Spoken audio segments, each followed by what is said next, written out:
Zurück mit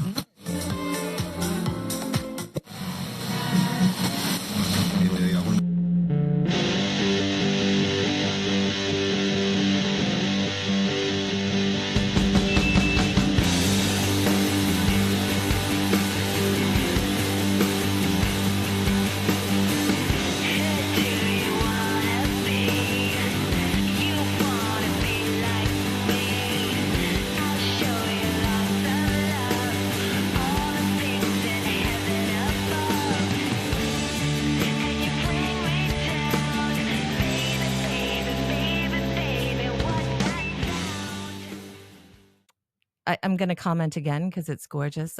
I love your decor. Oh, thank you. Thank you.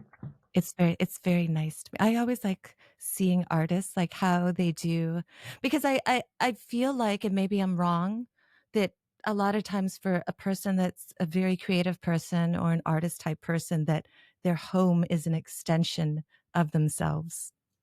Would you find that to be a true statement for you? I think that the home, it can be, but I find honestly the biggest world's inside. That's where the magic is right there. But this is nice. This is nice. I prefer a loft in New York, but I'll take what I can get, you know. I'd have to be a millionaire to pull that off. I see you have a guitar in the back. Do you play? Yeah, I know about 3 chords. That's all it takes, That's right? about it. Yeah. Um, so your third book is coming out. And when is it coming out, actually? December 1st. December 1st. December 1st. Hmm. And Yeah. what kind of inspired you to have, oh, here we go. Oh, there you Beautiful. go. Sorry. Thanks. Why Oh, not? I love it. Oh, Thank you. that's lovely. Thank you. And it's quite thick. It's substantial. It's just over 100 Yeah, pages, but yeah. that was years worth of writing. Years worth. Where do you take your inspiration from?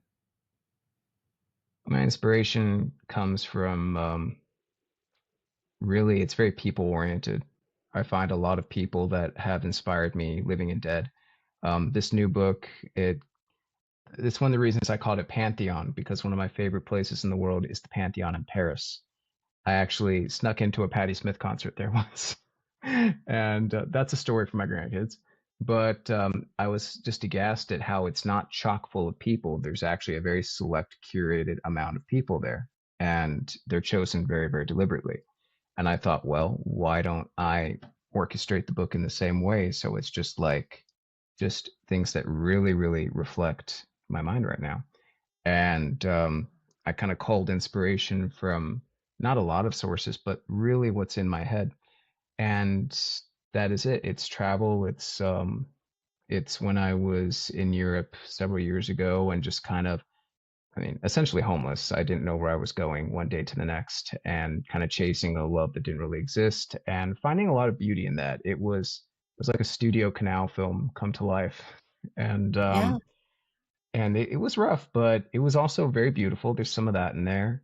There's kind of nods to people I find inspiring in there, such as, historical figures like Arthur Rimbaud, and even one about my niece, because she's beautiful and young and exquisite, and she's 12 years old and she's finding herself now, and it's amazing to find this soul forming in front of me. I'm not a father, but I'm a very proud uncle, and to just watch yeah. this evolution take place in front of me, I love it. And her poem is called Beautiful Being.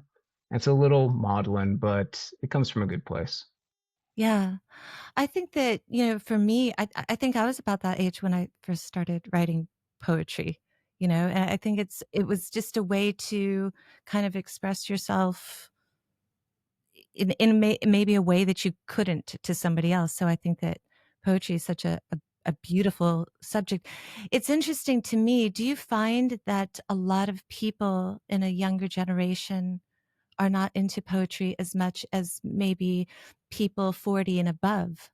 I have to think about that. I have to say, based on only my own experience, not particularly. I think that a lot of young people like poetry nowadays. Um, I will say their interpretation of poetry isn't exactly mine. A lot of it seems a little ranty, but it's Mhm. still passion and it comes from a need to express, and I'll always tip my hat to that. But I do find that when I was first getting into poetry and when I first, oriented myself to it, my voice was not very, tailored, Yeah, but as I got older and I experienced more of life, I found that I had this whole, you know, world to work from because I've lived so much, and I'm scarcely into my 40s, but I have so much to give from that. So to answer your question, yeah, I do to a point, but I think there's a lot of, for instance, there's people who come to our shows, the poetry shows that we do now. And I love seeing these 20 somethings get up there and just tell a story. And they have this richness and experience in them that I would never, ever, you know, have suspected. And just the strength that they carry themselves with, that is why I believe in doing the things that I do. To cast that net out is a beautiful yeah. thing, myself and my colleague Michelle. Yeah. I worried about that because obviously, with the rise of the internet, with the rise of so many things to distract people from opening books and reading. And I was talking to somebody on a different episode, and we were saying it was funny 30 years ago, pretty much so many bands were citing poets that they loved. Like you always heard bands talking about, oh, I love Burroughs. Oh, I love Ginsberg. I love Kerouac. You heard it referenced a lot, and you don't hear bands referencing stuff all the time anymore. I was Mhm. even saying, I remember a Juliana Hatfield on her Only Everything CD. Inside of it, she had a quote, and it was a Samuel Beckett quote. I never heard of Samuel Beckett, and I went out and bought a Samuel Beckett book, and it was a great quote. It said, "Poor Harry, there was a great deal he understood, but could not Yeah. make known in an Yes. absence of a battery of writing materials." And I thought, that's so deep, right? It's like there's a great deal that he Yeah. knows, but he has nothing Yes. to express it with. And I thought, and I read it one time and I've remembered it because I thought, what a great quote. But that's what I'm saying. It's like I feel like maybe because there was less distraction and more people reading, that poets were talked about more. But I'm not in that culture that you're at. So that's why I wondered, are people still talking about their favorite poets? I know a lot of people from my own experience are. There's a lot of people in the circles I walk in now, that are surround themselves in poetry. What I love more than anything is to find people that you would never normally see at shows like this. People who are into like country music and stuff like that, and not negating that if that's what you're into, great. Yeah. But to see them at these shows and go like, wow, I really like that. And I'm like, oh, that's the secret sauce right there because Yeah. I want to corrupt your mind with Ginsberg and Byron and Rimbaud and Kerouac and Dante and Virgil like that, because that's where it's at. I want to just that's that's a beautiful thing because that's how these stories continue. You talk about how certain musicians have a way of informing their current work with poetry. I recently happened upon, I forgot the name of the album, shame on me, but you know who Holzer is, right? Holzer, Oh, yeah, Hozer, yeah, yeah. Holzer. Yes, Yeah, yes. yeah. He did a whole, Hosier? yeah, yeah, Yeah, yeah. yeah. I think it's German. I don't know. I could be wrong. Forgive me, internet. But he did an entire album based on Dante's Inferno, and I've heard this album and I love it. It's Yeah, of course it's not by the book literally, but it's taken from bits of it. This poem is called Francesca, and it's based about this girl who's constantly in the whirl of love. This other poem is about gluttony. This one is about avarice, and it's like to take this world of these cantos and spin them into the modern pantheon of yeah, words because they're relatable. It doesn't matter what century it was written in. Good art is everlasting, and yes. I applaud him for doing that. I was working out to that CD this morning. Actually, it's one of the most magnificent things I've ever heard. If you haven't heard it, I recommend it. If I remember the title, so comment section. I'd never heard of him, Hosier, before. I think if that's how his name is, but I happened Yeah. to hear the same exact thing, and I was kind of blown away because I was like, "I've never heard this person before," and I listened to it, and I got the same reaction as with you. I was like, "What is this?" And Yeah, it was really good. yeah. That's a great kinda question to lead into. Do you find that a lot of artists today, are still writing in a way that is I mean, I know that you can have a better appreciation than maybe some others for great lyricists. Do you think that a lot of modern music has great lyricists like before? Because I Yes. mean, do we have new versions of Patti Smith? Do we have modern versions, of Uh, Kate Bush? yeah. Yeah, I actually do. Who immediately springs to mind, so far as I'm concerned, is Florence Welch, by far. I mean, have you heard Everybody Scream? That's a very good piece of music right there.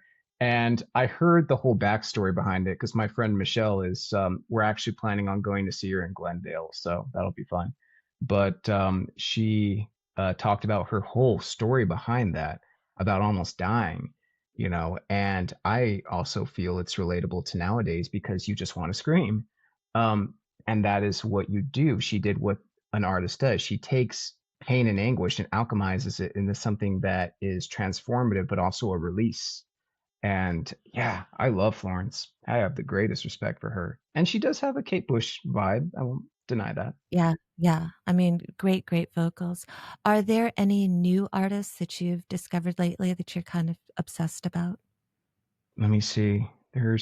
I like this one band, and they're probably not that new now, but I'm just Well, yeah, new they're to you. relatively new. Well, new to me, new to me is it could be 1992, but I'm stuck Yeah. on 70s post-punk time. I really like the Lemon Twigs. I actually enjoy them quite a bit. They just have very positive energy, but it's good music, and they're just happy to listen to. You haven't heard of them? No, I Oh yeah, haven't heard of them, so I'm gonna listen to it. yeah. I discovered this, band lately, I mean, they've been around, but I just discovered them, I would say, within the last 6 months, Wet Leg, and I just became absolutely obsessed, and then I found, they just released their 2nd album in July, but, like, I found out that lead singer was, like, a soprano, but and it's like it kind of it's a juxtaposition of how they present themselves as Wet Leg and then finding out she's a soprano, and I love it, and I think that if you go down that rabbit hole, you're gonna love it, but the All right. lyrics, um I think that she's a fantastic lyricist. I don't know who's writing, if it's her or if it's other members of the band, Hester, who's also in the band, but I think that it's a band that you would definitely love. So All right. Yeah. I'll go look up the Lemon Twigs and you look up Wet Leg. I will do that. I will do that. I actually recently have I like how we just went right into music because that's what it's all about, baby. Um I recently just because I don't know why, but because it's getting colder out. I don't know how it is out there, but here it's getting cold, at least for Arizona. And this to me is Bjork season. So this is all about like first era Bjork, in my opinion. She was fantastic in the Sugar Cubes, but this is debut Yeah, season. So yeah, I turn yeah, on debut and I, on a cold day, throw on like a sweater and I'm just like, have you ever seen a human? It's a great album. I love it. And just that yeah, iconic cover that looks like it could have been shot by Mapplethorpe, where she almost looks yeah, like she's at prayer. I love it. That's yeah. such a great album. In my opinion, it's her finest. It's funny that I don't know if we're, like, synchronized or something because I just had posted that to somebody else the Yeah, other day because they were just like yeah, and it was a former student of mine saying, "I don't know what to listen to," and I was like, "This, Debut." I'm like, yeah. "You'll like this. This Oh, is I love good. it. You'll like it," you Yeah, know? yeah. Let me ask you a question as a poet. Is there a favorite poem of yours? Not by you, but by something that you just always carry. Like if somebody said, "Give me a poem right now," that's the first one you're gonna recite. I mean, I don't want to sound like arrogant or whatever, but I have to say one of my poems is really a poem I'm quite proud of, and I think it speaks to people on many levels. Can it Yeah, but do you feel comfortable doing it now? I don't mean to put sure. you on the spot. Can I No, hear not at it? all. Of course, I'd yeah. love to hear it. Absolutely. Your audience is gonna think I'm a weirdo, but it's nothing I haven't dealt with. But all right. This poem is called The Lone Race. So let me just vibe. All right. Here are the poets. We're the last of our kind. We're the child they said was unfit to feed. We are as the dodo bird, the dying breed, the brethren of Judah who bargained eternal. We are of sinners and swindlers and lone temple hustlers, the very last to arrive at God's soiree. We feast wildly on the judgment day, sneaking pearls and goldware from both table and floor, late to leave the Last Supper and yet hungry for more. We're the race of the idlers and the voyeurs and the hilltop mountainside lingerers, the race that, rich with bags of gold, brought whores to the mass, setting fires to the old ways. We are iconoclasts who look to the heavens and dismiss every construct and declare, the moon is my lover, the stars are my sisters, the rings of Saturn my children, and the planets, madams and misters. We are the successful impostors they'd rather you not remember, the two lords who met in secret amid the tower, the girl who tossed a rose on the corpse of her lover, the slave who pleasures the wife of the master. We are the bruised and abused child who flees the hands of his father and cruelty of the ministry and instead finds all the wisdom and magic left in this universe contained in the shade of a field. We are stowaways and secret keepers, stargazers and tarot readers, tossing old ways aside. We alone magnify the kaleidoscope of the divine. We are your neighbor and your sister, your brother, your foe, containing wisdom of worlds above and below. Be us human and scoundrel, with stars in our face. Hear us now. We're the poets, the very last of our race.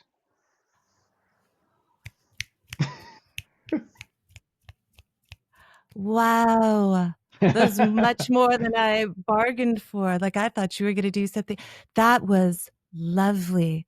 So I've I been holding love a skull. words. Thank you. I Thank you. love words, and this is why I think that people need and should go out to go see spoken poetry, because I think that poetry, it's great to grab a book and read poetry. Yeah, I can't grab a book and just I have to read it out loud because I feel that poetry is meant to be heard, not right. just read. That's just me. Like I love to hear it. But obviously, and it's funny because I used to be a teaching librarian for several years, and a lot of times I just would put poems on the walls. Like, we had this archway, and so I just put poems one day, and the kids were like, "What's this?" And I'm like, "They're just poems and stuff." And they're like, "What does this mean?" And I would have also I'd have, Kipling on there, but I'd have things that were just that like I found on the internet that said, "A sky full of stars, and he was only staring at her." And they're like, Mm, "What's that mean?" I'm like, "What do you think that means?" I love And they that. said, and to get little 10-year-olds and 9-year-olds and 8-year-olds to think about that, and he goes, "That she was the most beautiful thing," and I'm like, "Yeah, but in a much more poetic way, right?" And I Yeah, remember the yeah. boys would be like, "I don't know, I think poetry's stupid." I'm like, What do you like?" I remember asking him, and I said, What is it that you like?" And he's like, "I like music." I'm like, "What kind of music?" He's like, "I like rap, I like Travis Scott, I like this." I'm like, "Okay." What do you Like, think poetry I is? said I said, "Do you know any Yeah, lyrics to any of the songs?" yeah, And he said, "Yeah." And yeah. so I said, "Can you tell them to me?" And he's like, "Yeah." And he said some lyrics, and I said, "You just did spoken poetry." And so There you go. then when we had a poetry slam contest, he entered, and I was so stoked. And he That's came so to me, cool. and he was so proud of himself because he was kind of a very boy's boy, I would say. But he wrote it, and he came to me, he's really proud, and he said, "I wrote it like a rap." I said, "That's perfect." And I read it, and it was fantastic. But yeah, I love that children are getting into that. How, if somebody wanted to start, like, some kind of a poetry reading type thing like you and Michelle have done, how would one do that? Like, how would You one go have about doing that? you have to be a little audacious. My big belief is you can't stay inside hemming and hawing and living in your comfort zone. You gotta really sometimes dream big. I I was on my run one morning and I was like, I have all these words inside me. And there's nothing fogging them up because I was really going through a moment in my life where I was doing a lot of drinking and then I stopped doing that. I'm actually 1 year off, so I'm very proud. And thank Congratulations. you. And thank you. And now the words came a lot more clearly, and they've been waiting for so long, metastasizing. And then I thought, I got to make this happen. So I asked people in the local community, and apparently it was something they wanted. And that's what I'm saying. It's very, very important that you get out and you know people and you talk to people. And if you have social media, damn it, use it for its purpose. It's not all about watching reels all day. Try to network with people and let that be a springboard to going out and talking to person X and say, hey, I want to do this thing. I'm not saying it's going to happen in one go. It took a long time for us to even get to this point, and it's still evolving. We have plans, but the buck doesn't stop at that, and it's an evolving thing. I cannot tell you out of everything in my life I've ever done, a 9 to 5 job that paid well, where I wore a suit and tie and all that, didn't open doors like just doing what I loved did. Doing what I Yeah, love, doing my yeah, passion. I'm not a TED Talk person. I'm not, like doing the moth or anything like that. I'm not, whatever. But at the same time, I'm publishing work I like. I have a crowd of people and I'm cultivating a following. And that's a beautiful thing. And I don't take that for granted because 3 years ago, I didn't know who I was. So when you listen to your soul and your heart, the words will come, the path will come, the ideas will come. You will foster that and it will come to you like moths to a flame, only, yeah, more like butterflies to a flame. But yeah, it'll be a positive thing because your passion is your path in this world. What makes your heart beat faster is what you're called to do. And we're told by society to second guess that, to question that, to do what we're hardwired to do by, you know, what have you, whatever, the powers that be. It's not like that. At least I'm noticing it's not. I love what I'm doing right now, and I believe in what I'm doing again. For all its messiness, for all its imperfection, it's leading to a higher road. So talk to people, ask the questions, and closed mouths aren't fed. If people say no, they said no. Go to another person. Don't just sit back and like sit on your thumbs. I've spoken to people who said, I want to write a poem, but when I was like, well, then you don't want to write a poem because you keep saying but. yeah, yeah, Write it. You don't have to yeah, be Ginsberg. Just get a no, sentence out. Try it. Just right there. You take the pen. It's not hard. And yeah. don't do it with Chat GPT. That's cheating. So, make it happen. ChatGPT, I don't think, the thing is with ChatGPT, you cannot get, and that's the one thing that's kind of great about like true authenticity and poetry. It can get the words in the right order, but it can't get the emotion. It No, it can't get can't. the emotion, and it never will.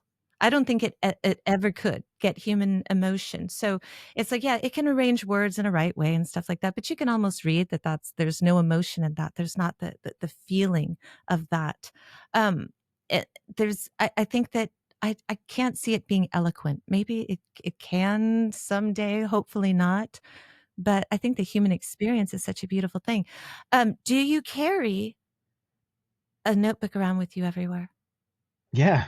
Yeah, I do. I'm like a little Rimbo. I have my little satchel and I carry a little moleskin with me and stuff. Um, I I never know what's going to inspire me. And there's a beautiful river right down by where I live, and I go and I walk. I really want to go traveling again soon, but until then, if I'm in a place where I'm not in the most extensive place, if it's just a small town, I get on a bike and I go to another town nearby, and I'll right there, I'll get a coffee and I'll create the day. It's Yeah. not necessarily the external world. It's little bits and pieces that they frame your internal world. Like the other day, I went on a walk through the woods not far from here. We have vast woodlands in Arizona, believe it or not. And I was walking through it, and there's a huge, it was the Verde River. And I'm walking by that, and I had just gotten a copy, hate to go back to Dante, but of the Gustave Doré manuscripts, the illustrations that are so iconic. And I thought to myself, walking through these woods, I was like, this looks like Dante's woods. And I was just like, and that river looks like the Styx. And I was like, maybe it is on some other level. I don't know. It just, and the trees, if you look at them a certain way, they look Lovecrafty. And I was like, and that's the thing.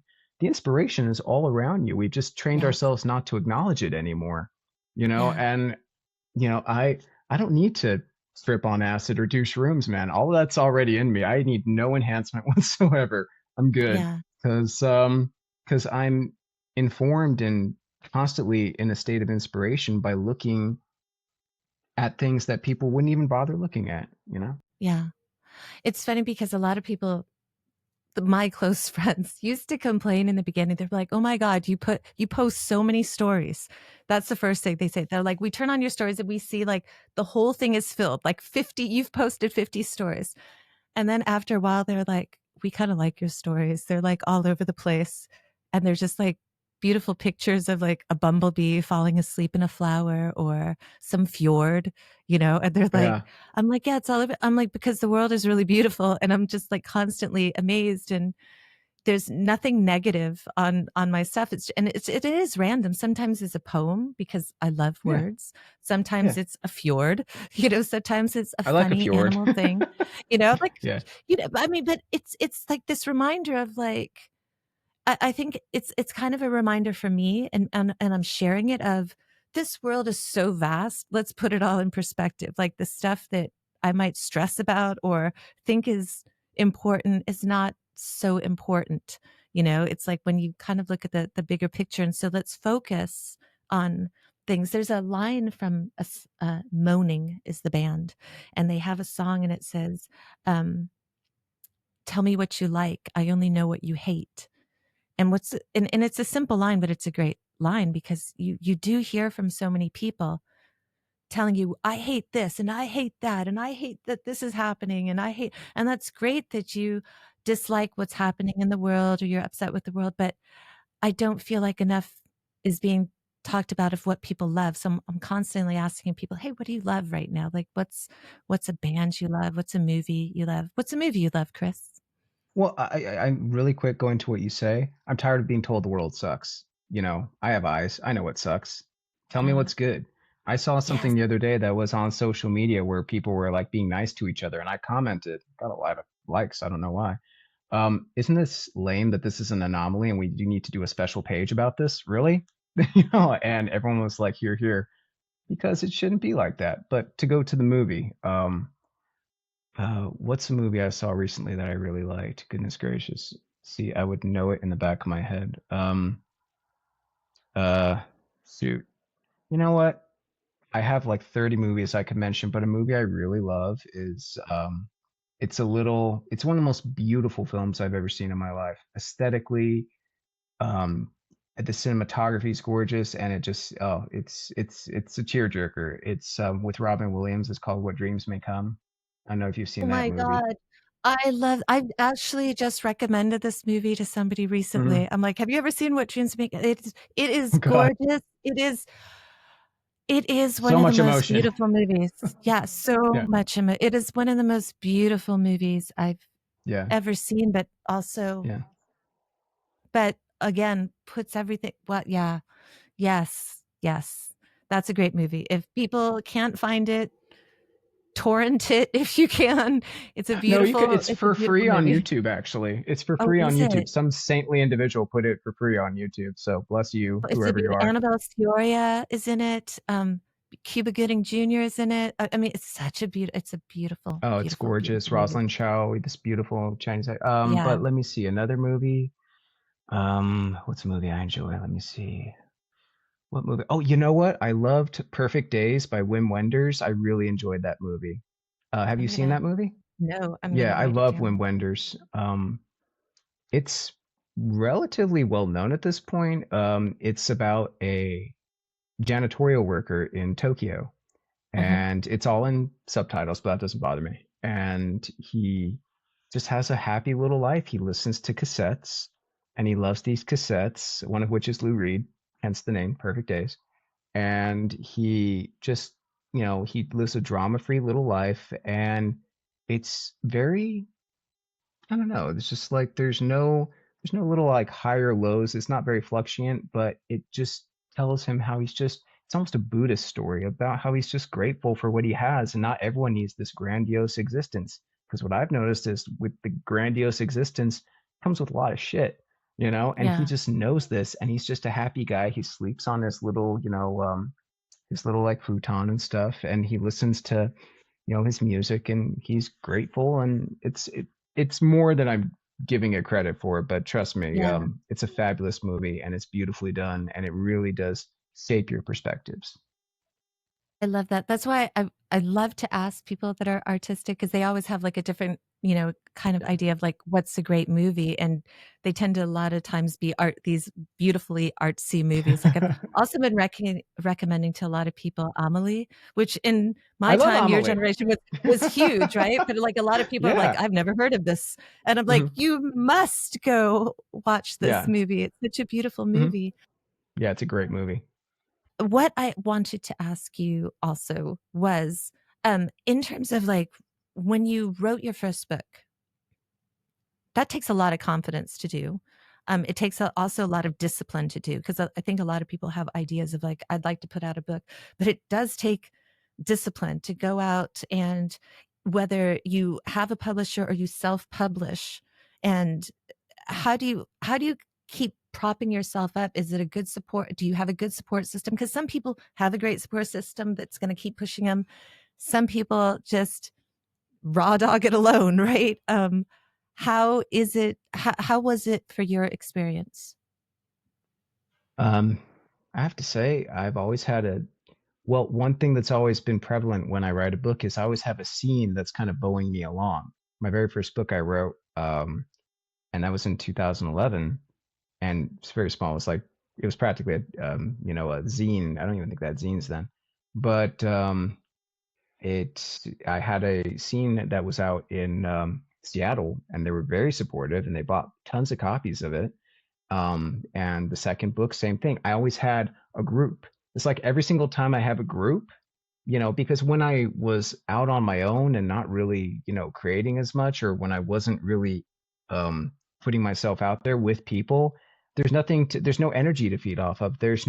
When you're isolated, you gather, but you're not necessarily extricating anything, So now that I'm back in this scene, I had just this urge and incentive to put something out there. So yeah, I had just a lot of very motivating people, like the people in the poetry scene, or just people. I have a lot of friends out in Europe. I'm very fortunate, and they have a whole lineage of artists and creators. And like 80% of my following on Instagram is from Europe. Don't ask me. That's just how it Yeah. shakes out, but I'm grateful. Yeah, I'll sleep that's on your couch. benefit. Yeah. Yeah, to totally Yeah. benefit. Yeah. No, no, totally. Yeah. But yeah, there's just the people that, like I said, you cast the net and the people come out and they help you when you want to put your work in the world. I'm grateful for that. So, um, you self-publish, correct? Hmm. Correct. Now, are you going to book, like, a tour of your book? Yes. Yes, that is the plan. Nice. Nice, nice. Yes. And Yes. are now Yes. so I'm asking because, like, suppose there's somebody else that wants to do something like that, and they don't know how to go about doing something like that. Maybe there's some young budding artist that's like, "I wanna write."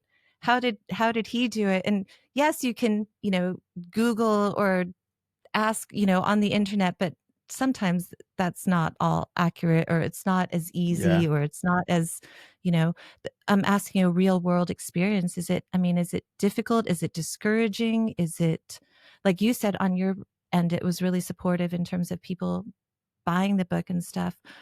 Is it hard? Is there a lot of like cold calling saying, hey, I have a book that I'm selling. Do you call up bookstores? How does it work?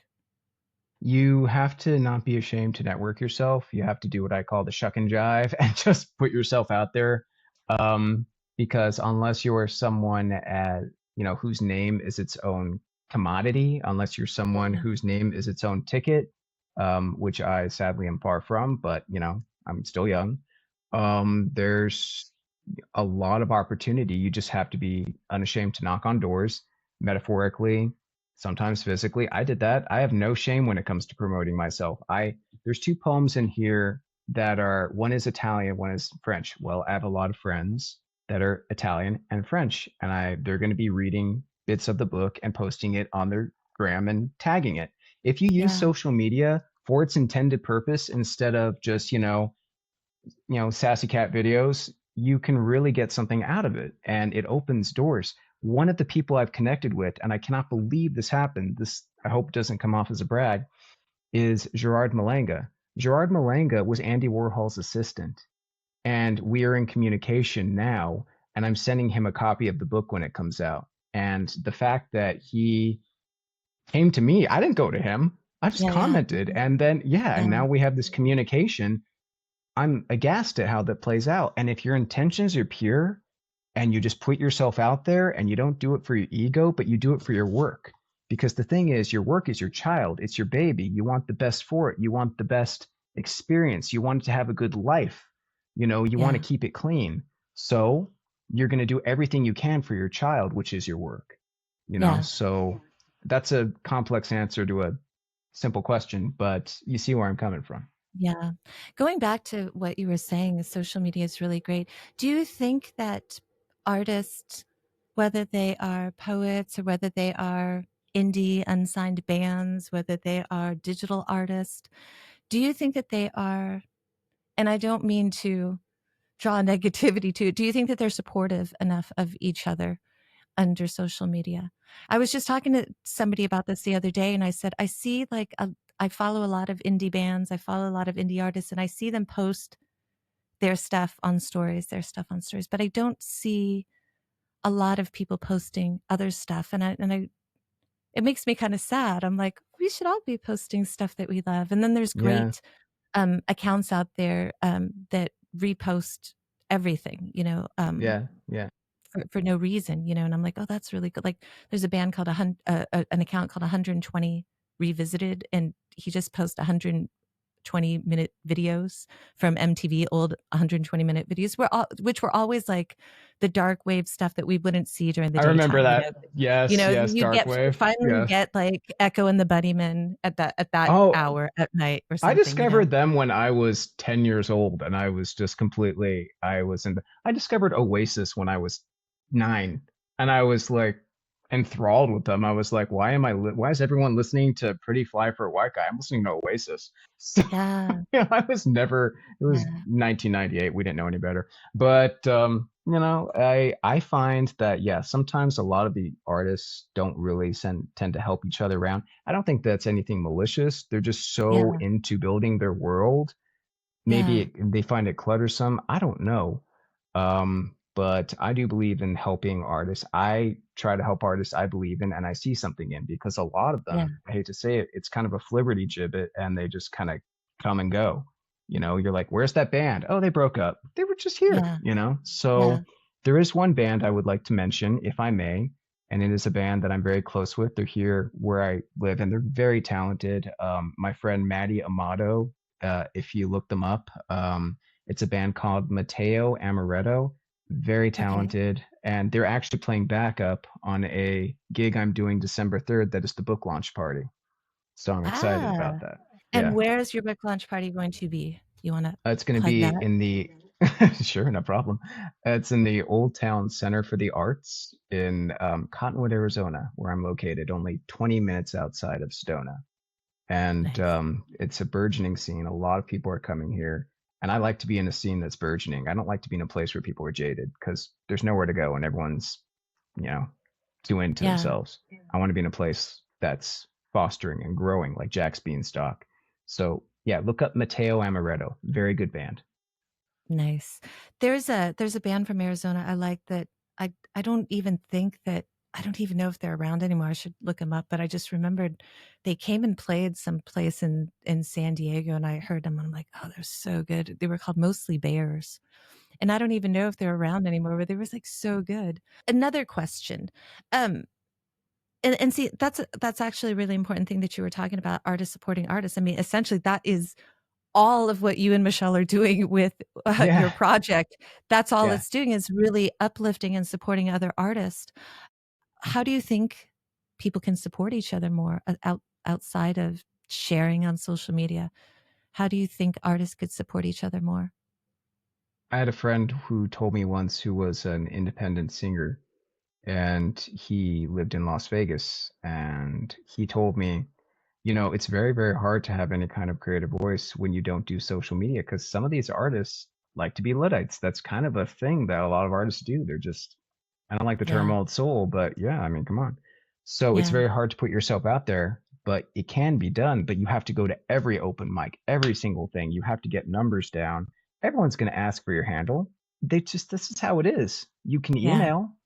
I just yeah, think the thing you can do as someone who's not in a band, but someone who has worked with bands, just yeah, go to the shows, support them, give them your love, buy their CDs. You don't know where they're going to go.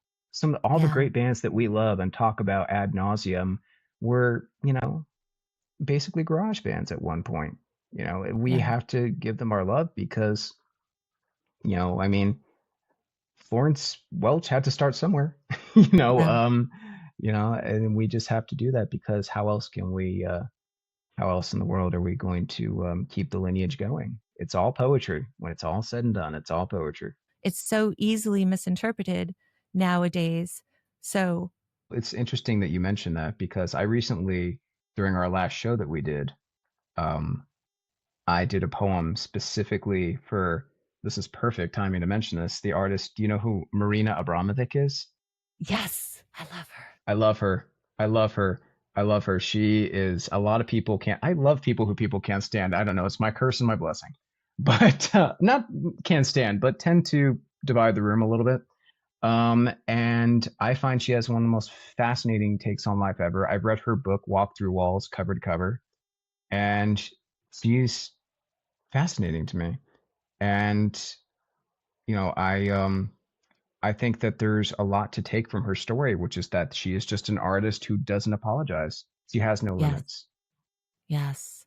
You saw the So for people that don't know about this artist, and I love her, and I'll try to put links on stuff, but when she broke up with her partner and person, it was, let me just explain how dramatic this was. They decided to go on the Great Wall of China, which spans like what, I don't know, like 3,000 miles or something like that, right? It's a great amount distance, and this is a planned breakup. So let's people are making fun of Gwyneth Paltrow and Chris Martin for conscious uncoupling, but okay, let's talk about Uli and Marina, who decided to Yeah. walk from either ends of the Great Wall of China to come meet in the middle to literally say goodbye to each other. Fast forward several years later, and she's doing her performance piece where she gets to sit in front of different people and just react to them. And then Mhm. Uli came and was in front of her, and there was no words, just them staring at each other, like one of the most intense performances, but pure, authentic. Um, and I think that authenticity will get you so far in life, whether you're a poet or an artist or whatever. Authenticity is, you can't go wrong with that. So yeah, that was a powerful piece. I just read somewhere where there was a poet that is, I think, suing OpenAI because they said that Really. OpenAI was using her work unauthorized to train itself. I wonder if that's going to help a lot of artists later. I mean, because I think that out of most artists, I think that digital artists and poets, especially because I see it every day. I see it every day where somebody writes some words and somebody crops it, and the author is taken away off the poem, and this poem gets shared all the time, and I then don't it like gets that. misaccredited to somebody else. And like I see a lot of stuff now, so many poems. I don't know if somebody did this as a joke, but like there's so many poems that are all Marcus Aurelius, and it's like, Marcus Aurelius, like what? Like it's like so many poems. It's like it's either that or This it's man didn't Buddha. stop writing poems. Yeah, right. Like, and I then it know. was like Buddha, and I'm like, what? Like, They didn't say that. Yeah, yeah, like exactly. Buddha. It was just like, what Or are it's you like, talking about? or they did the same thing with what's his name? I'm sorry, with Rishi or something. No, right, Rilke or whatever. I'm Rumi, sorry, it's not Rumi, my Rumi. Yes. Rumi. Wow. I just lost some points. But yeah, Rumi. The man just doesn't stop writing everything, and it Yeah. all ends up on a Whole Foods magnet. Who knew? Y But yeah. just It's like, come on, man. I think that it's so hard, like, I mean, there's also like, there was this really great she does a cult class, she has an IG account, and she does kind of really surreal, um, art, and I've seen an ad come from a guy selling it that her art on a T-shirt, and she's trying to like fight, I think, those people that are just stealing her art and design. It's so hard as an artist. Like I It really just is. feel for every kind of artist, whether you're a musician or I think that every artist does it definitely out of love. I mean, We have to what support our other reason? artists. Yeah, Yeah. we have to support our artists. We really, really have to. And I also think it's not necessary that we have to keep nitpicking at every single thing that an artist does. I watch a lot of art documentaries. One of my favorite channels on YouTube is it's called Holchetta or something. I don't know. I can't pronounce it, but I follow it. I keep calling it horchata. But Yeah, yeah. it's a really great channel that talks about art and literature history. They did a fantastic series on like, the Book of Revelation, and it's done in such an intoxicating way. And it just talks about the breakdown about how certain art translates to these days, or the manic life of certain artists like Caravaggio, just mad passion, the crazy things this guy did. And I think to myself, I'm like, oh man, he'd be canceled in 2 days nowadays. Then I think, and he would still be Yeah, creating. He would not care in the yeah, slightest. yeah, It's so incredibly important that we don't take these beings of the past who were imperfect, who were flawed, who were frayed around the edges, and put them in our modern society, because square peg in a round hole, it doesn't work. yeah, They don't yeah, translate. Learn from them, and that's it. That's it. It's yeah, very, very important that we respect the lineage of our artists and not pick at yeah. them and pick at them. There's bigger things to pick at nowadays. Let us remember to honor those who came before us and fight what really matters in the world. That's where art really shines. Fade